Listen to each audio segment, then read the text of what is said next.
Welcome in, everybody. It's Basketball by Association. Glad to have you with us.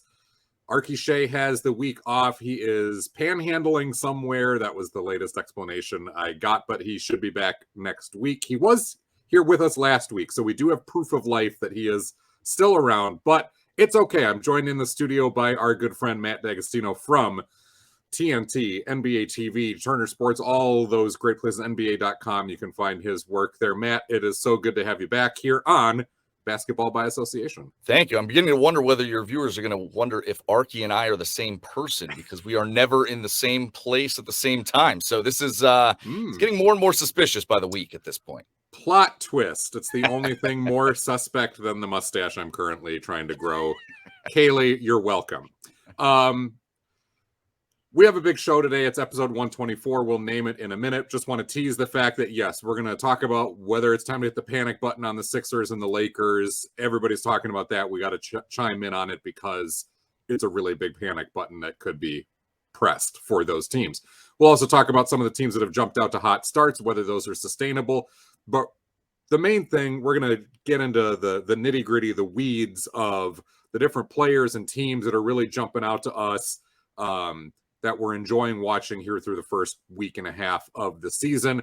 Before we do that, it is episode 124. There's 3 players in NBA history who have logged 124 career playoff games. Any 3 of them would be very worthwhile to delve into. One is Bill Cartwright, Knicks guy, Bulls guy. That'd be fun. Jason Terry, the Jet, another one of my favorite interviews ever. Love talking to Jason Terry whenever I get the chance. But I have to take a homer pick here because I don't really get to do that very often with Timberwolves players or former Timberwolves players, especially those who logged 124 career playoff games. Although, let's be real, most of this was not actually with the Timberwolves, but there is a special place in my heart for this guy. It is Terry Porter, 2-time All-Star with the Portland Trail Blazers, who then was one of the incredibly valuable old heads at the beginning of Kevin Garnett's career as he came into a highly dysfunctional franchise and a roster that featured not just J.R. Rider when he got there, but also Christian Laettner.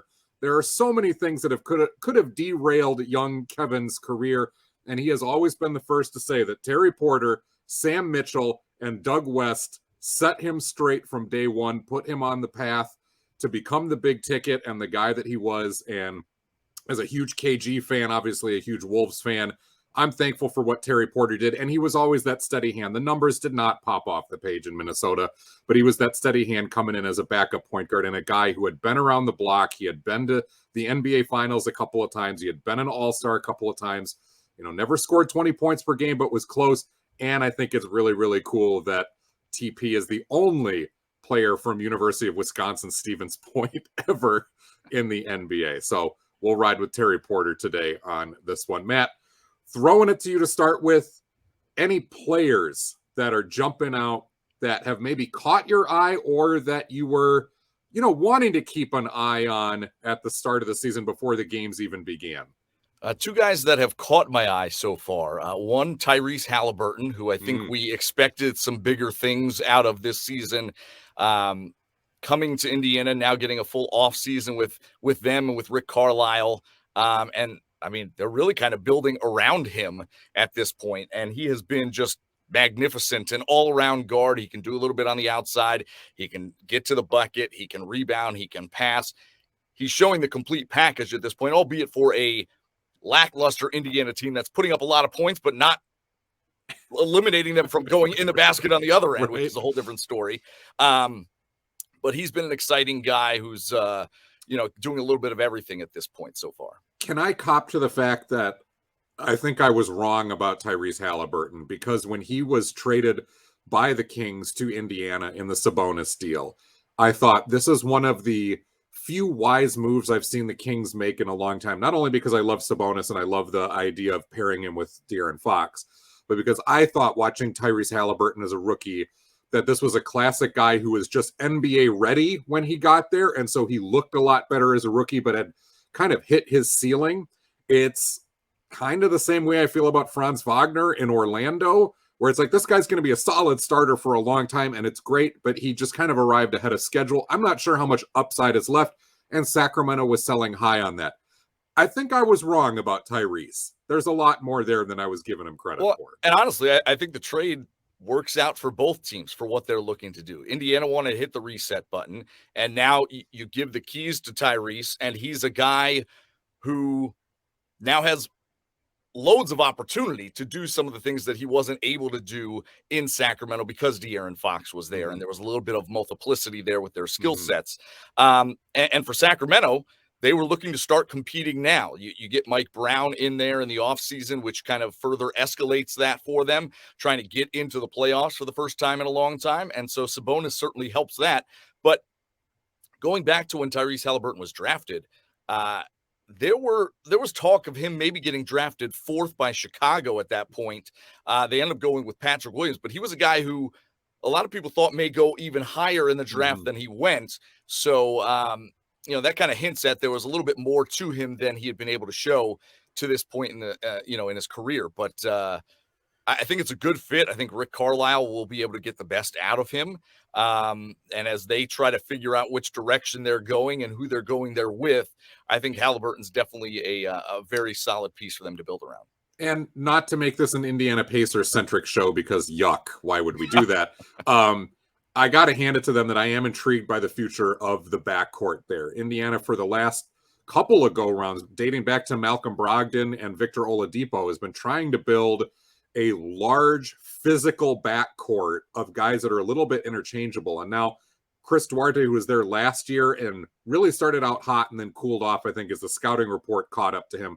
But Benedict Mathurin coming in, I mean, Mathurin's been really intriguing. That was a guy I was keeping my eye on.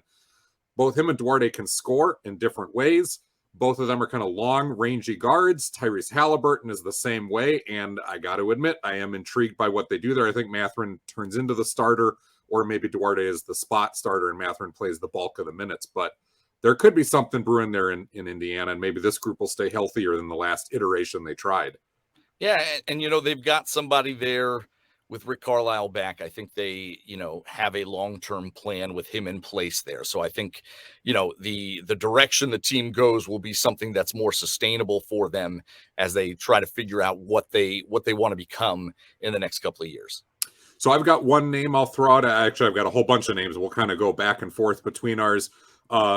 Christian Wood, Dallas Mavericks. I was really intrigued to see, was this an empty stat stuffer guy? That was the concern coming into this. And I thought, no, he's going to work there. When you've got somebody like Luka Doncic, and Christian Wood already showed that he could score without people setting him up quite so well in his previous stops, that this was going to work. Now I'm wondering, how much longer can Dallas keep him on the bench? Or are they just going to run him straight into that 6th Man of the Year award while playing starters minutes, but with that second unit? Yeah, I mean, it's a little suspicious that he's not getting more run with that starting unit. But I mean, if it's working out for him, I mean, Jason Kidd's not afraid to try different combinations and be convincing with those decisions that he makes. He's not one to kind of shy away from making a bold move if he feels it's right for the team. So he's certainly a piece, Christian Wood, and he's certainly has value to that team in a way that they haven't had much value in the past as far as front court scoring. So it's one of those guys that'll be intriguing to see. But they've found a way to make things work the last couple of years with Jason Kidd, and I think it can continue.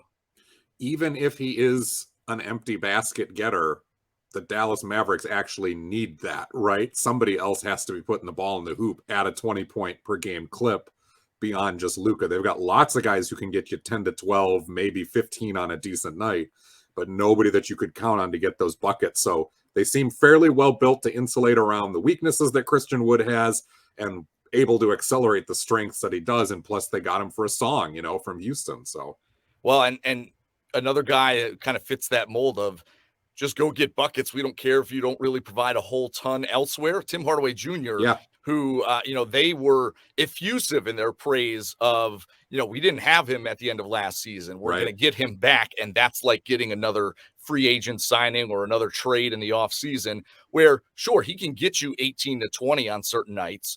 He doesn't do a ton else, but he can get you that scoring punch, which, like you said, building around Luka, you need a couple other guys who can do that for you.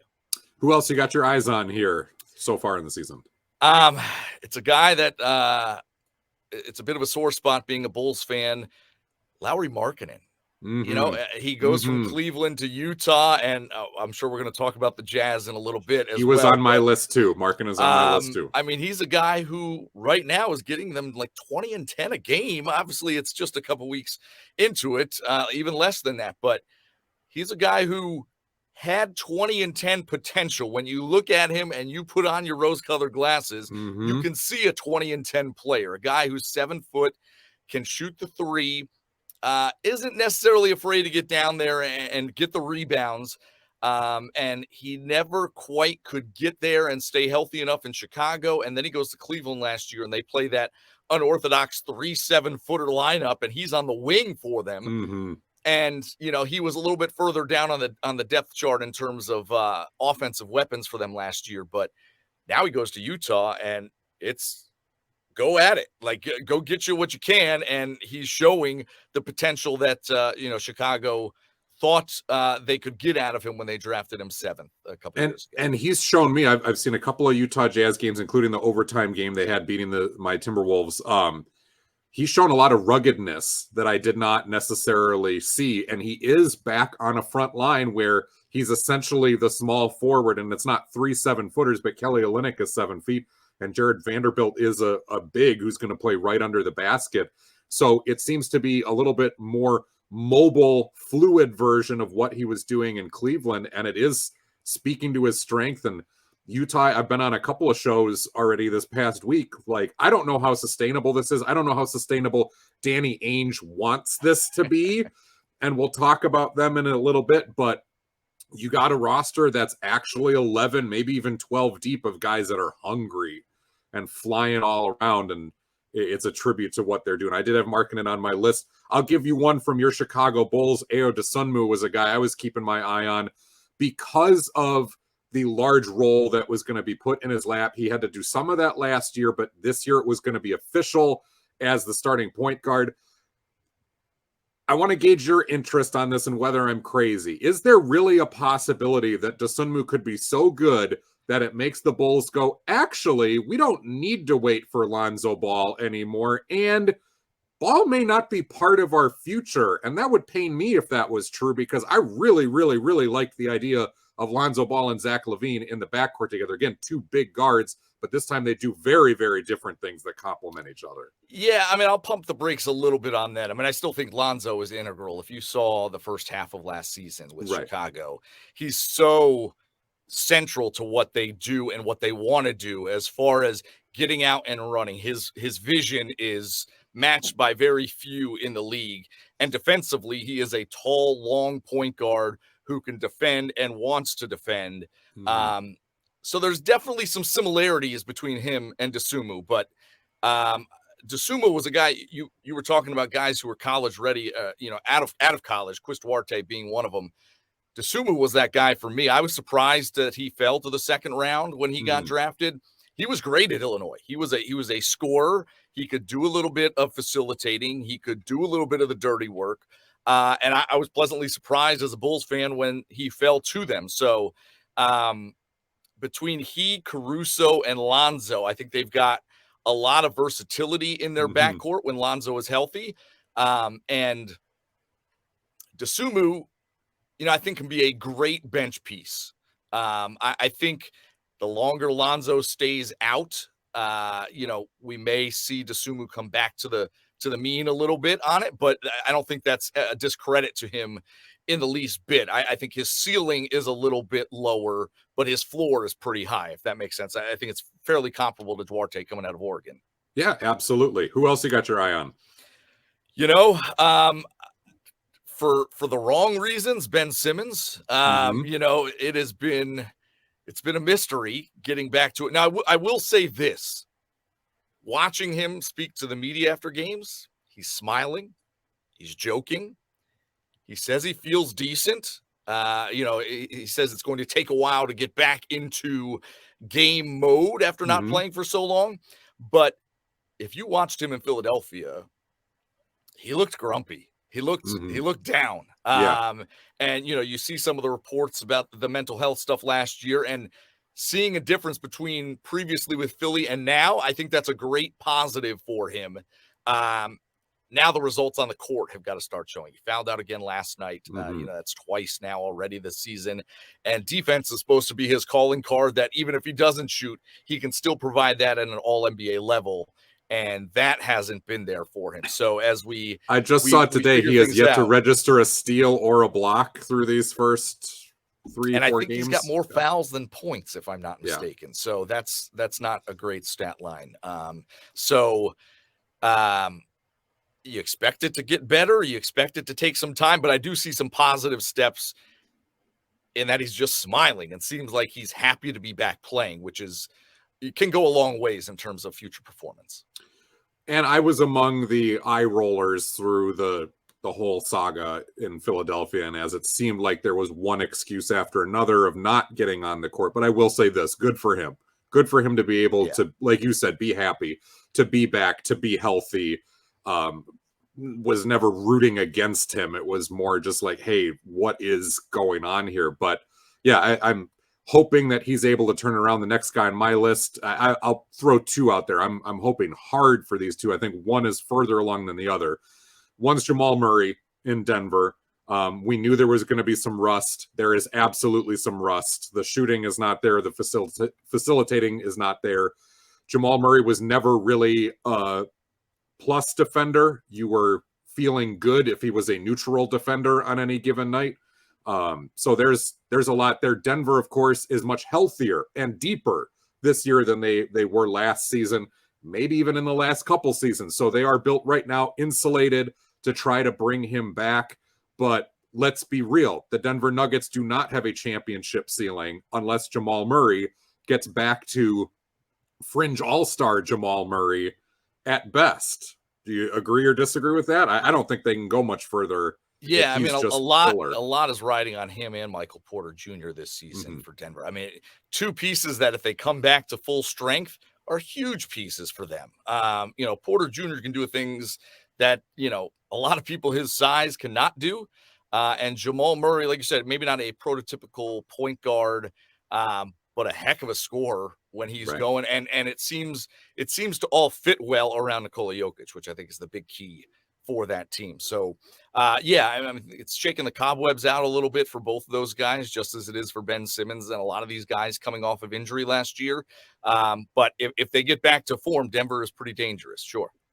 Let's talk Kawhi Leonard for a minute, because he's the other guy on my list. And man, did he he put the fear into some people in that first stint when he showed up with the Clippers on primetime TV. And the first couple baskets go in, and he's making those defensive plays, and he's really was kind of flying all over the place. And then came back down to earth a little bit, maybe as that adrenaline wore off and the soreness started to come in. And he's been a little bit slower as time has gone on, but I like what I'm seeing so far. I had gone out on a limb. It was a purposefully crazy prediction when Archie and I last week in his Proof of Life episode, we're doing our awards predictions and that sort of thing. And I said, well, what about Kawhi Leonard for Defensive Player of the Year? And we both kind of laughed about that and said, yeah, if he's on that FU Remember Me tour, that might be possible. But the minutes restrictions, the workload restrictions going to keep him off of that. But I'm happy with what I've seen so far. Obviously, the Clippers need him, maybe not at MVP level, but they need him at more than solid starter level for them to be a championship contender. But I think they're deep enough, and I think he will get back to that eventually. They are deep, and he is that good. It's all about how much time he's going to actually spend on the floor. And I think I know I'm in the minority on this. I cannot take the Clippers seriously as title contenders while all of this is going on. I mean, to me, it's really tough to play 25 minutes a night for much of the regular season and sit out 20, 30 games in that span and then flip a switch and ramp it up for the playoffs. That's very difficult to me. It's even harder when that's your best player doing that. And I've never been a big believer in Paul George ascending to that number one, number two option on a championship team. Ty Lue, I think, is maybe the best thing that the Clippers have going for them. Their depth is certainly a strength, but if you've got a lot of depth that's going to play 20 minutes a night, do you really have the depth that you need? I'm going to have to be convinced that the Clippers are for real, and they're going to have to put it all together. I think on paper they look like they can do great things, but in reality, I've seen too much other stuff go on that I'm gonna wait and see on them. And I think Kawhi's at the forefront of that. I need to see him playing consistent minutes. I need to see him and the coaching staff and the training staff trusting that knee. And I need to see it consistently. It's great to do it 2 nights, back to back, and then you're sitting the third night, and it's like, well, where are we really with this? It's just tough to really lean on when it comes time for the playoffs. It's just difficult for me. And we saw teams that won championships, the Shaq and Kobe Lakers, especially the Celtics, or the 07 Celtics. We saw the Pistons in 04 start to do this in their subsequent years, get this idea in their head that they were so talented, but they needed to rest those veterans, that they could keep flipping that switch from the games that mattered to the ones that didn't, sitting guys like you talked about, or load management, that sort of thing, as they got a little bit older. And I had always used the analogy that eventually that switch breaks. It wears out really fast and it breaks. And Los Angeles has never won a championship. They don't have that behind them, though Kawhi was coming off of a title. So I agree. The concerns are real. We're going to have to get out of load management, I think, by the All-Star break, if not a little bit sooner. I don't know if they're actually going to do that, but it would seem like that needs to be the goal is, hey, we're going to ramp you up and just make sure there's no complicating factors, but then we got to turn Kawhi loose and we got to turn Paul George loose by the All-Star break, right? Yeah, I mean, they really need to figure out what they are when those guys are at full strength and playing their full allotment of minutes before they can figure out whether they can go deep into the playoffs or not. Joel Cordes, Matt Dagostino with you here on Basketball by Association. If you want the video version, check us out on YouTube, like, share, subscribe, all that good stuff over there. Audio only, Spreaker, Spotify, iTunes, wherever you get your podcasts. Right now we're breaking down the players, and we'll get to some of the teams that are catching our eye in the early part of the season. And we'll get to a couple of dumpster fires in Los Angeles and Philadelphia and talk about how to put that fire out and whether there's any way to go forward. I've got just a couple more names, and I don't want to put you on the spot. Are there any more guys, though? If you don't have any more, it's cool.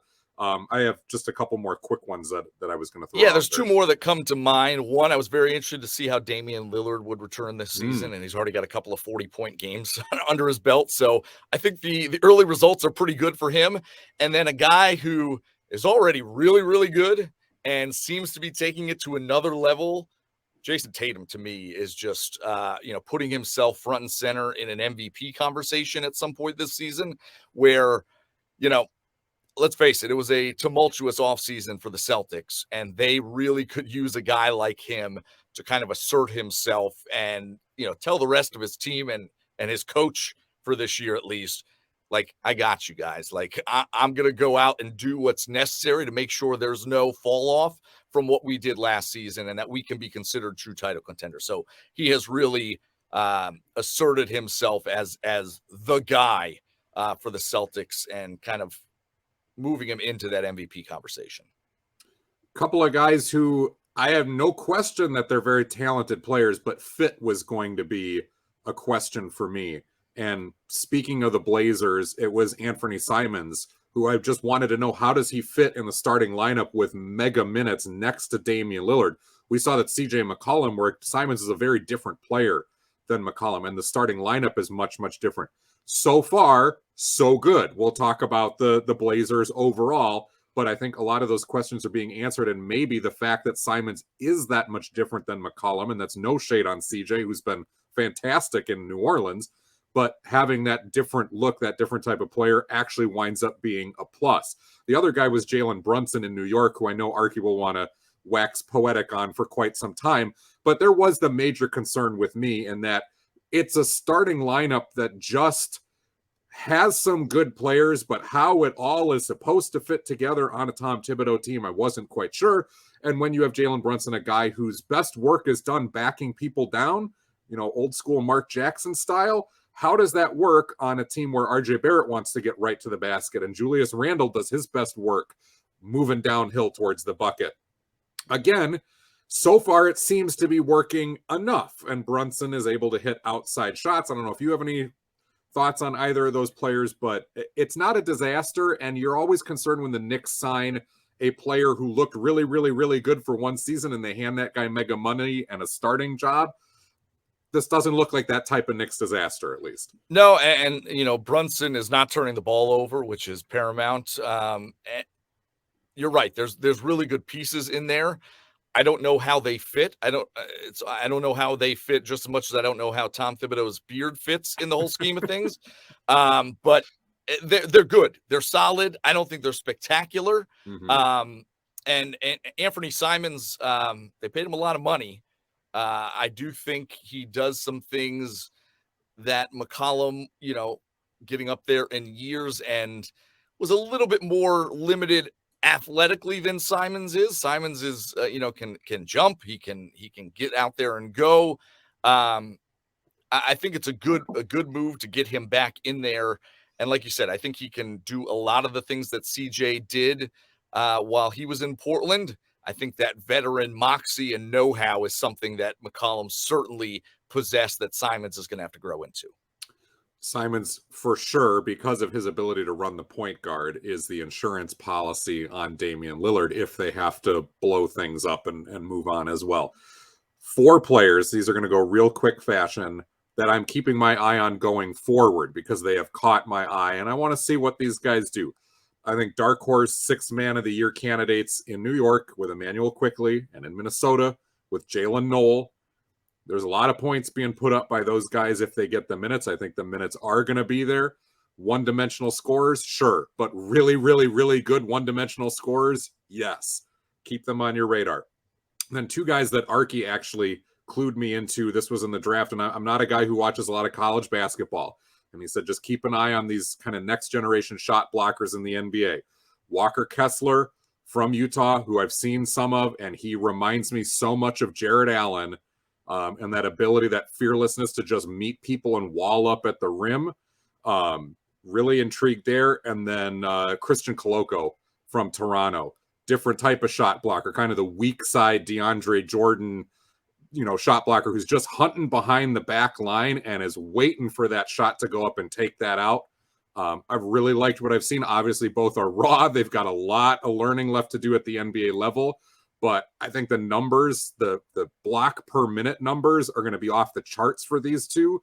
And it's going to start catching some people, not only at the rim, but watching their highlights. Yeah, Kessler's definitely a name that I was excited about seeing. At Auburn last year, he was real good with Jabari Smith. And I thought it was a good piece that Utah got in the offseason to be able to do that. So he's definitely somebody to keep an eye on, that whoever they end up building around, plus the 97 draft picks that they got this offseason, right. I think Kessler's a piece for them for sure. Let's talk about some teams that have jumped off the page. We'll start with Utah and Portland because, and San Antonio we'll throw in there too. But if you got any other surprises, we'll get to those as well. Let's talk about those Jazz. They're flying all over defensively. They're flying down the court. It is really loosey-goosey compared to what a Quinn Snyder team would have ever been allowed to do, but it is working so far in the early part of the season. Like I mentioned before, you've got 11, 12 guys who are coming in, most of them from other teams, but you have a couple holdovers in Mike Conley, Jordan Clarkson, Rudy Gay still there too. Guys that are hungry maybe for their next role on a different team, their next contract, or to be part of the future in Utah. So much at play, but it's a credit to Will Hardy that it's bull in the China shop stuff, the way they're going after people defensively and getting out and running. And it's playing to the strengths of the depth of the roster that you can just keep cycling guys in over and over and play at this pace. And you got some shot blockers, you got some rebounders, and you got, like you said, Lauri Markkanen, some guys who can flame throw offensively too. Yeah, I look at this in really 3 parts. One, you've got you've got players on this team that they don't care that they're supposed to be terrible and that they're supposed to be, losing a lot of games. They're playing for contracts. They're playing for playing time. They're playing for recognition, whether it's with the Jazz or somebody else. I think that's the first part. The second part, Will Hardy, I've told you, for TNT, I watch more press conferences than should be humanly allowed at this point. Right. And I saw Will Hardy on media day, and his delivery, his demeanor, literally the way he talks is a Brad Stevens clone, which makes sense, obviously, being in Boston for the last couple of years. I think going off of that, I'm inferring he's got a very similar coaching mind to Brad Stevens, which is not a bad thing to possess by any stretch. So give him credit for them getting out to this early success. And like you said, using the pieces that they have to their strengths. And third, Danny Ainge must already be on the phones nonstop and maybe even throwing things around in his office with every win that they get, because this is not how it's supposed to be for them. But, it's almost major league-esque, right? Yes, them and the Spurs too. I mean, Victor Wembanyama, hello, like this is the prize. And we know that's not supposed to be what they're going after. But, Danny Ainge, he did a great job of tearing this down. But if this keeps up, see you, Mike Conley. See you, Rudy Gay.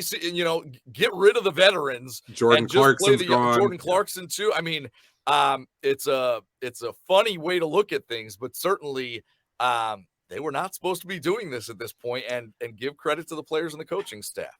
The tough part is too, it's not just those three who make a lot of sense, but you're probably going to have to get rid of Kelly Olynyk, who's played above his pay grade here early on.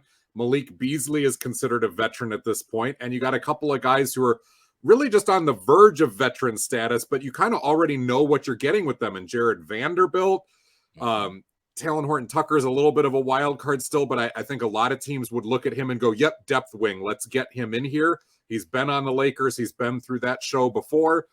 Like, you absolutely might have to be getting rid of 5 or 6 guys off this roster for picks, because you don't want anybody else coming back and playing above what they're supposed to do. They should be trading those veterans and calling you and I to see if we want to come play, to fill out a roster and see, how many losses that they can rack up. Talon Horton-Tucker is a good point, though. LeBron, Frank Vogel, all those guys on the Lakers used to talk about this kid like he was super legit. And LeBron made it a point to say that we want to keep him. And I wanted to see a little bit more from him this year. Sure it's early, but that's one guy that now that he's given the opportunity on this young team, I want to see him take another step or two. And I don't think we've seen that yet from him. He's only getting 13 minutes a game or something like that so far early on. But you're right. The Jazz really, because some people, I was on a show the other day, were like, the way the Jazz are playing, they might be a top 4 seed in the West. It's like, no, pump the brakes. Hold on. The scouting report in no way has caught up to that team when you have an entirely new roster, an entirely new coach. Give it 20 games, 25 games, and the scouting report will be there, and things are going to get a lot tougher. This reminds me of a team in the Washington Wizards last year that was largely brand new, had a lot of different pieces and guys playing for contracts, and they looked really, really credible through the first 15, 20 games. And then they started to backbite against each other, and eventually they had to part some of those pieces out because the locker room went from all for one to all for none. And I don't know that Will Hardy will let that happen in Utah, but this can change on a dime. And just like we call the end of the NBA season when teams are either in their full tank mode or they're resting guys for the playoffs, we call that silly season. I really think the first 2 weeks of the NBA season are silly season as well, because you get teams like Utah that jump out and they look so good. And it's a credit to their coaching, to their training camp, that they were NBA ready and ready to go. But everybody else is going to catch up, and the talent disparity is going to be there. So you're right. The 5-6 guys that we mentioned probably don't wind up the season in Utah. I don't know. Is Lauri Markkanen playing so well that the Jazz say he is part of the future, we got to keep him here? Or do they go, nope, it's sell high time because Wembanyama is what he is? To me, though, the guys that you do keep, and you're trying to figure this out, Colin Sexton stays. Nickeil Alexander-Walker stays. If you can keep Horton-Tucker and Vanderbilt and Kessler, you absolutely keep those guys. And Markkanen, you try to keep too. I don't know that I say it about anybody else. And for Horton Tucker, you certainly could talk me into trading him away. Yeah, I mean, they are a clean slate in every sense of the word after this offseason. So, I mean, it's not like they're trying to find one or two missing pieces. They're trying to find a whole 15-man roster at this point. So auditions are in full bloom, and we're seeing some guys rise to the occasion already.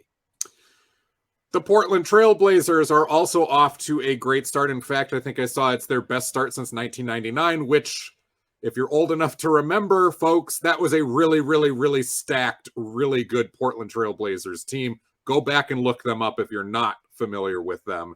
How sustainable is this? And we can wax nice on the Blazers. We might as well do it because I'm going to not wax nice on them in a couple minutes here. First of all, a lot of people now, I'm noticing more and more of, if you're old enough to remember, I'm remembering a lot more of those things now as time moves on. That's not a good sign, because right. we're getting to the wrong side of things age-wise, and there's far too many of those that I remember. I do remember that 99 team, and I do remember when Portland was a team that was a Western Conference Finals team.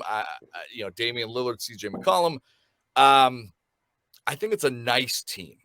I don't think it's a great team. I love the fact that Lillard has come back and already asserted himself and says, I'm ready to go. I'm healthy. As a Cuse guy, Jeremy Grant, I love him to pieces. I love his game. I love him too. And, on a championship level team, he's the third or fourth option. And I want to say this too. Jeremy Grant and Josh Hart are perfect next to Yusuf Nurkic. Perfect to insulate against the weaknesses that he has while also being able to play off the inside post strengths. He is the traditional center in the best and also the damning sort of ways in the modern NBA. And kudos to the Blazers for getting two guys that make sense up front next to him. And I don't know if you saw this the other day when they're playing the Lakers. In the last couple of minutes, they had Nurkic guarding Westbrook. That's exactly, and just basically daring him to shoot, which he did, which LeBron didn't like, and the whole story goes. But credit to Chauncey for trying to mix up some of those pieces. I do think they've got a nice team. I think they compete for the bottom half of the Western Conference playoff picture this year. I don't want to go crazy on their good start. I do think the best news is that Damian Lillard looks like he's 100%. I look at the Portland Trailblazers with the same reservations that I had for the Bulls last year and for the Hornets last year. Congratulations, guys, on a fantastic starting five. I love the starting five. I love the fit. I like a couple of the players behind them coming off the bench. I see what you're trying to do there.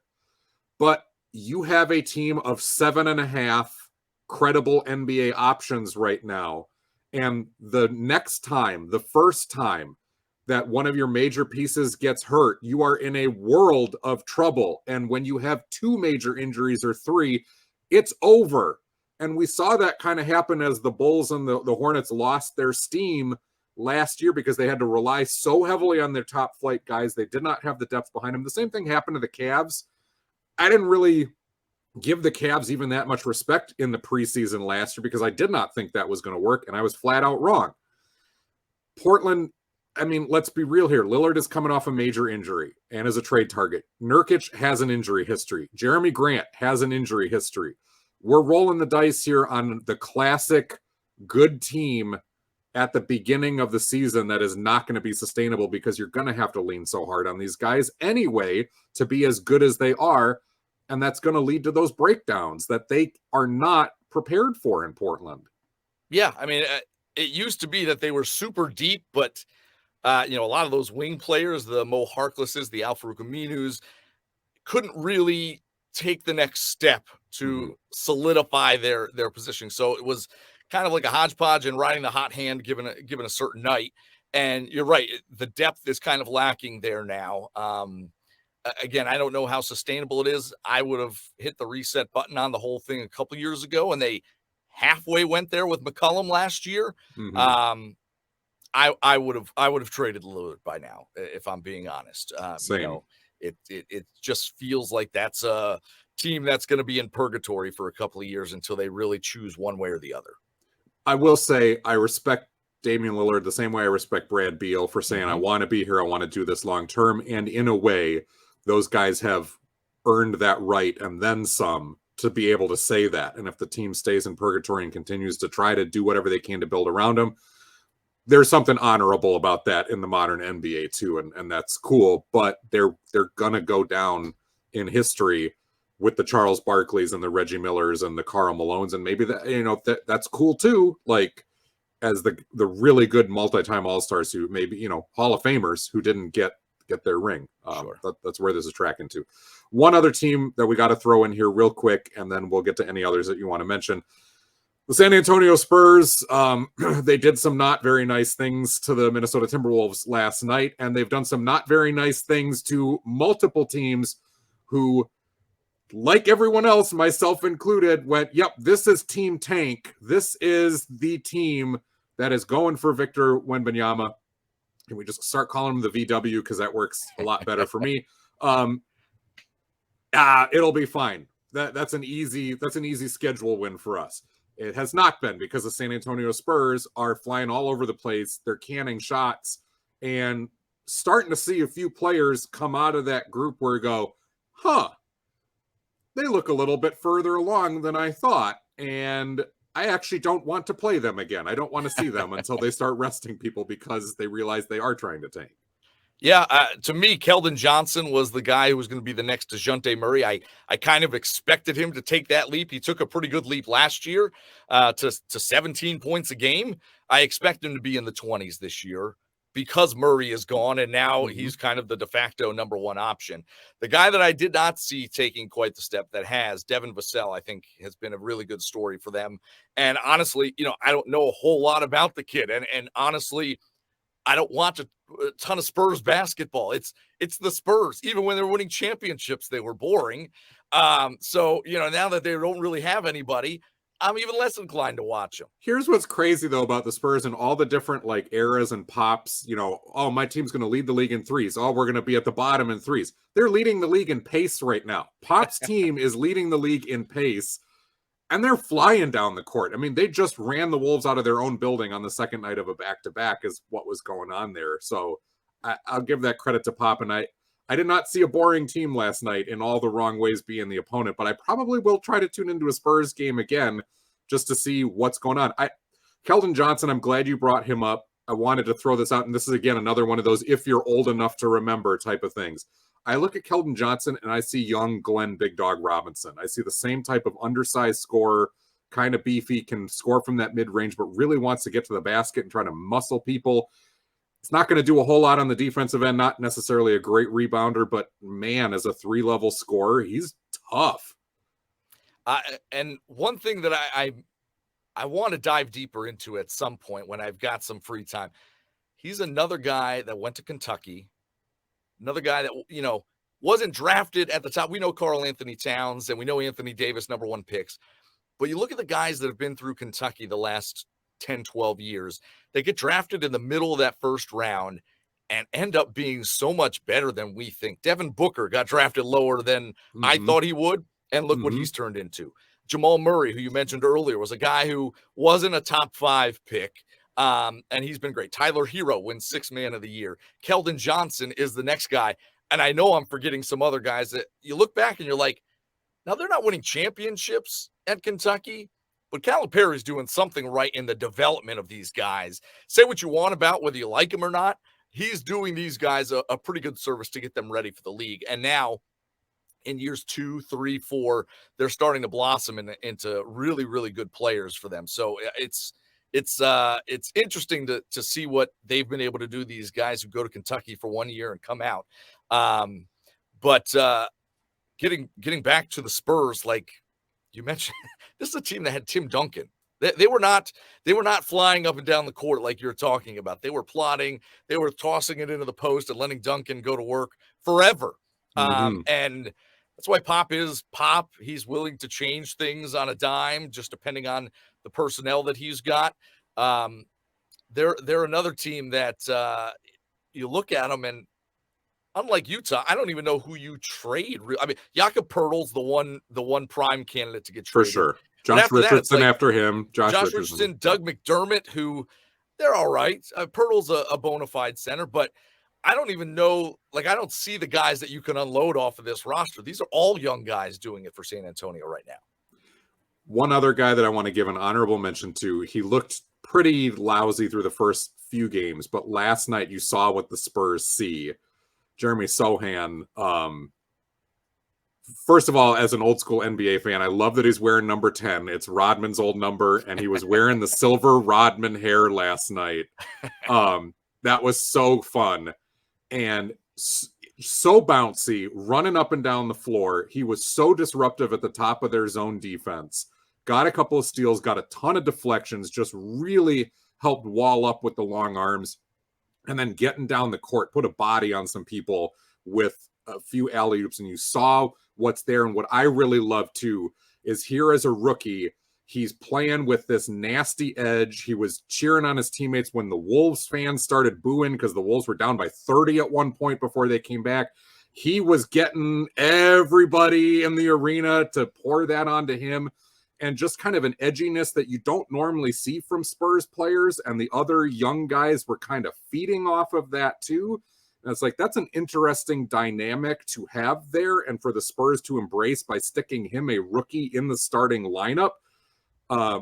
I'm intrigued. I'm intrigued by the length that he brings and what he does defensively next to what Keldon Johnson does offensively. We'll see where that goes. It's going to take a couple of years, but yeah, well, and credit to the organization knows what they want.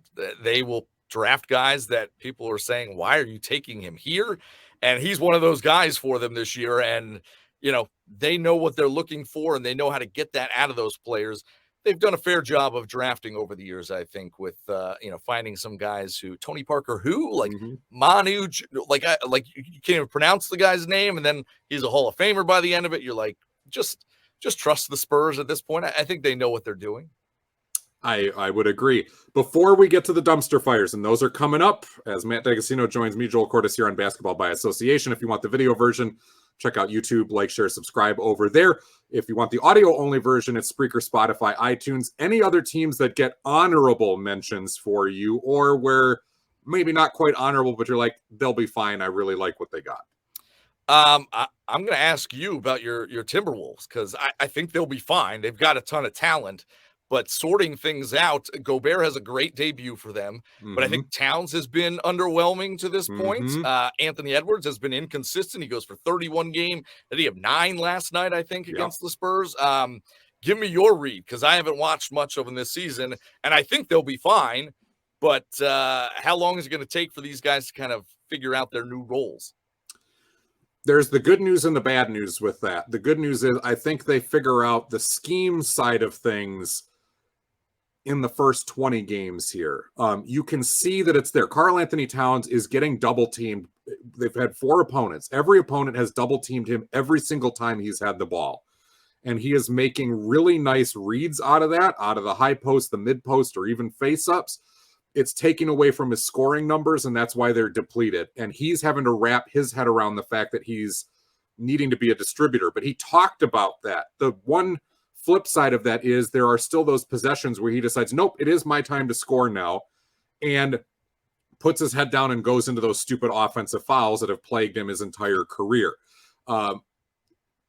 Understanding that balance is going to be a new thing for him, of setting up Rudy, and you can see the chemistry's there. There's been a few high-low passes or alley-oops that just have not worked out, but they will work out. You know where it's coming, and there's been some really nice plays that they've made together.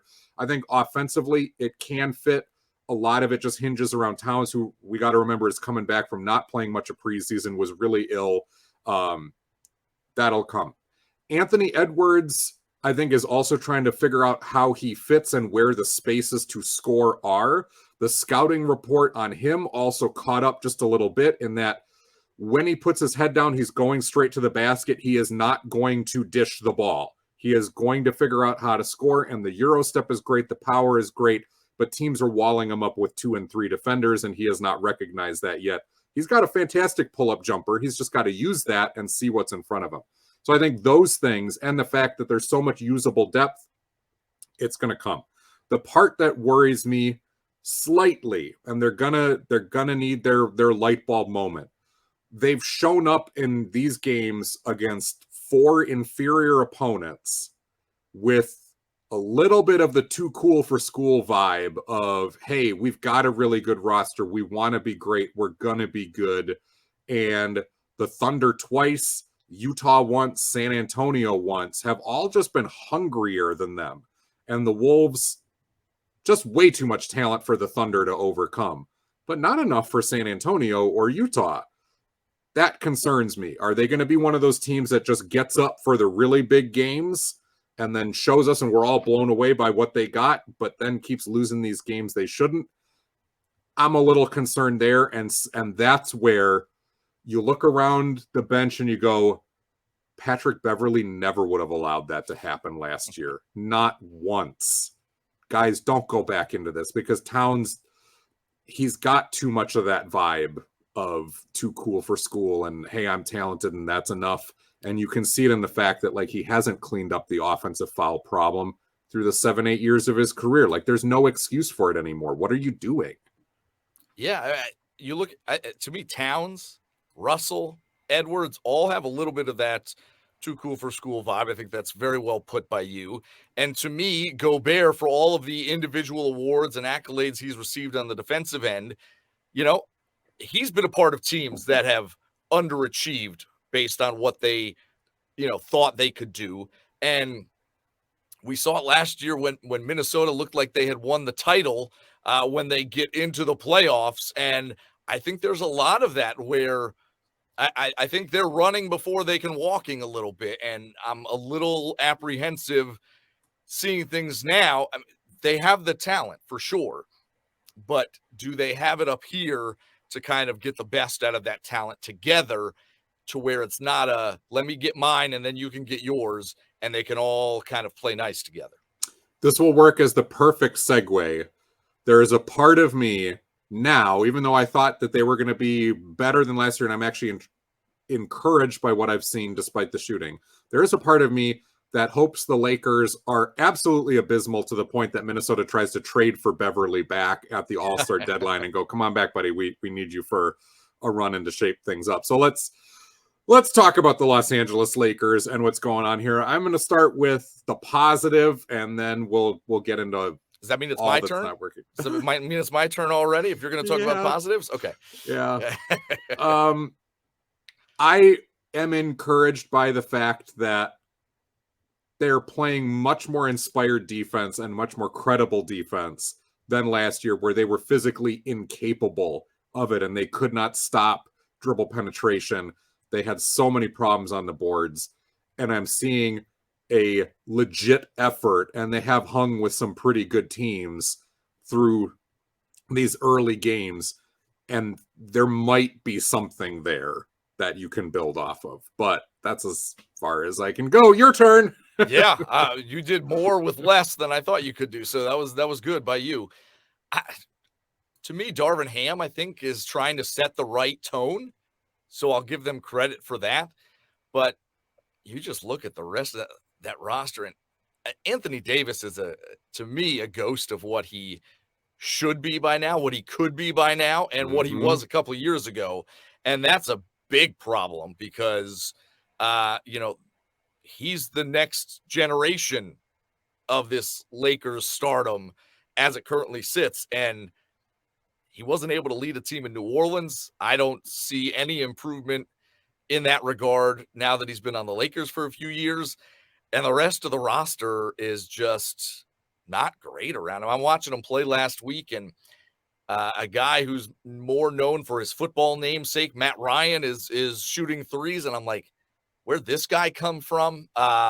You know, they've got Austin Reeves. Shooting threes, not making threes. Correct. Remember, he's supposed to be the specialist on the roster, and he's been like under 20%. That's your specialist. And I heard on the radio, and I forget who they were quoting. I think it was D'Antoni that they were quoting. And this is from, you know, previous teams of his. And they have shooters. They don't have many makers. They need makers. And just Kendrick Nunn and just the rest of the guys on that roster are uninspiring. You know, I'm not surprised by this start for them. You know, this seems like, okay, maybe it's not going to be this bad, but I don't see it being good for them. I'm looking at Anthony Davis and I'm going, oh no. Is this Dwight Howard 2.0 when he left the Magic and forced his way to the Lakers? And now Howard was there for a shorter time, but never the same player. Did not work out. We have this narrative in our head that all of the big stars who forced their way to the Lakers, it's happily ever after, and they get their championship because it worked for Shaq. It worked, Wilt did it and Kareem did it and all this other stuff. Like, that doesn't always happen that way. And Anthony Davis may be one of the exceptions to this. I will say this for the supporting cast. No, it doesn't necessarily fit together. It is a hodgepodge, but I like the idea behind it more than last year of we're going to get 27 former MVPs and just trust that they will be able to reach back into their magic bag and their time machine, and it's all going to work out because they played together on a dream team a long time ago. I like that they went younger. There is more energy. You do see that on the defensive end. You do see that in the pace end too. The fact that they can get out. Can they all shoot this horribly for an entire season? No, I don't think so. And the Lakers, they've gotten a lot of really good reads too, a lot of really good looks. That's been part of the problem. Is I think they were leading the league through the first, it was something stupid like the first 2 games or whatever, and wide open threes, and they're just not making them. At some point, you will rise back to the mean, and a lot of these guys were like low 30s 3-point shooters.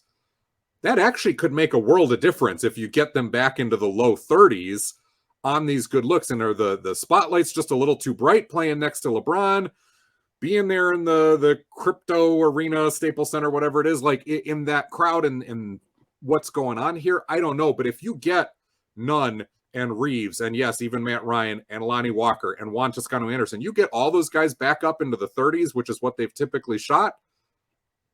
Los Angeles wins some games. They're not a championship contender, but the elephant in the room is still, okay, Russell Westbrook can say all the right things that he wants, but he looks toast. And I keep saying, like, he has a role as a 6th man if he's willing to accept that. But I don't know if his role as 6th man of the Lakers, because he needs to be on a team where it is loaded with specialists and shot makers, right?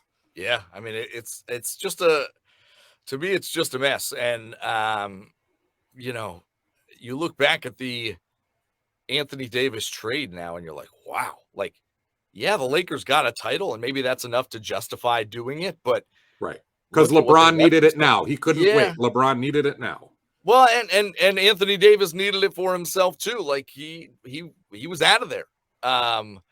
But man, New Orleans looks like they're sitting pretty for a little while now, and the Lakers don't know what is to come in the next couple of years for them. Nick Young is still available, LA. Let's talk the other team that has a giant red warning sign on it.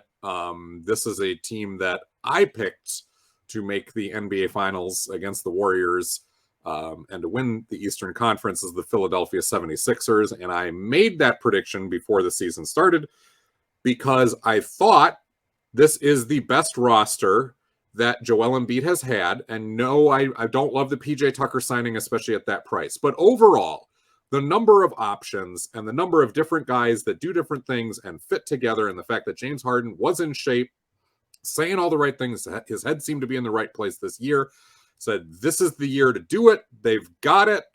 And if this does not work, Doc Rivers needs to be done. He needs to be fired in the middle of the season because there are no excuses anymore.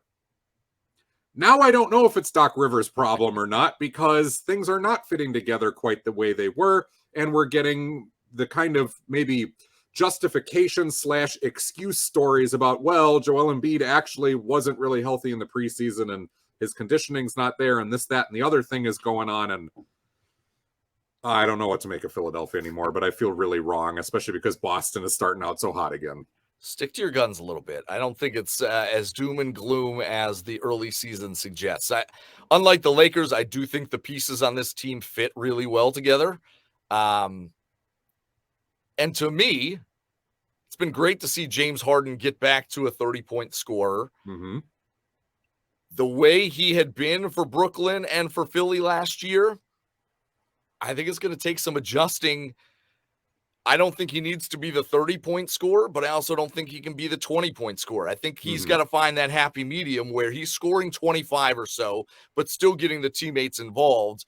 And yeah, Embiid not being healthy, not a surprise, but also probably contributing to some of this stuff too. I do think they can figure it out and be pretty good this season. It's just a few new pieces and trying to figure everything out, and Harden trying to figure out what his new persona is as far as his game. He's not a 32, 33 point scorer anymore, but he's not as bad as he was last year at filling the bucket. So getting back and finding that happy medium, I think, will be key for them. I'm encouraged by everything you just said about Harden. I agree with that, as well as the fact that Harden has proven that he and Tyrese Maxey can share the backcourt. That was a major concern that I had when the trade happened. I thought that was going to absolutely stifle Maxey's development. All it's done is stifle Shake Milton's development, but that seems to be a risk that the Sixers are willing to take. And Harden fits so much better, both on paper and real life, next to Joel Embiid as the two stars than Ben Simmons and Joel Embiid did. It does make sense, even if I didn't really love the trade when it happened. The one guy who gets forgotten all the time when things are going well and gets blamed when it's not is Tobias Harris. And I do think that, like, in the same sentence as, hey, Doc Rivers can't last there if this isn't going to work, Tobias might wind up being the scapegoat, or there is one other thing that I wish Doc Rivers would try, and maybe it's why Rivers has to go first. I look at the starting lineup and I go, they will never have a problem scoring the basketball if you have Maxey and Harden and Embiid together. You don't need Tobias Harris. You don't need his offense in that starting lineup. Put him in the second unit, which is struggling a little bit. Get Matisse Thybulle back in there. I don't know what they're doing, that he is losing minutes to Daniel House, who Sixers pulled off the Rockets scrap heap because they want to get all of Harden's old friends back in here. And House is a replacement level player depth-wise, and Thybulle has been a fringe all-NBA defender when he's there. I know he can't score, but you don't need him to score. Put him in the starting lineup. Work this out, and if Harris has to be moved for somebody else that makes sense, fine, do that. Package him with Shake Milton, who you're not going to use anymore. Like, let's just face it, he does not have a future in Philadelphia now with DeAnthony Melton there. There are still some wiggle room areas that to keep beefing up this roster. Yeah, I will say this. I've heard Doc say multiple times already this season they needed more two-way players. That's why they got DeAnthony Melton. Daniel House, I don't know how accurate it is, but he keeps getting termed a 3-and-D guy that would insinuate playing both sides of the floor. But Matisse Thybulle is not that, That's true for them. And so to me, even though he's not saying his name, that was front and center to where Thybulle couldn't play in the postseason last year because of his limits on the offensive end. And so I think they made a concerted effort in the offseason to go away from him and away from those guys who were only good on one end of the floor. So that's why they got DeAnthony Melton. They got PJ Tucker to kind of give them more versatility as two-way players go. So I think that may call to why Thybulle hasn't been in that situation. And I know Thybulle's not great on the offensive end. I feel like there's potential for him to be that. It just hasn't worked out, and maybe it's because his defense is so good that anything he does on the offensive end is kind of overshadowed. But I think they really wanted to beef up the two-way players on that roster, and I think they're moving away from Thybulle as an answer for that. Matt Dagostino has been my guest here on Basketball by Association. You can catch him at the NBA TV, NBA.com, Turner Sports. Matt, where can people find you on social media? Because I know you've got a couple of cool things going on there. Yeah, at Matt Dags 28 on Twitter. We've got Dags card collection. You mentioned Walker Kessler in the daily fantasy world. Very into that. He's been great in that mode. So that's kind of where I operate when I'm like, yeah, he's been a nice surprise. And in the card world, you're looking at the Tyrese Halliburtons. That's a guy who, value of his cards, if you're into that sort of thing, have been skyrocketing in the early season as one of those big time guys, showing out in the first week or two here. Thanks for being my guest here on Basketball by Association. Episode 124, the Terry Porter episode, is in the books, and I have been assured in writing by Archie Shea that he will be back next week. So we'll look forward to that and another week of fantastic NBA basketball. Thanks to everybody for joining us. Again, YouTube, like, share, subscribe over there if you want the video version. Spreaker, Spotify, iTunes if you want the audio-only version. We bid you adieu.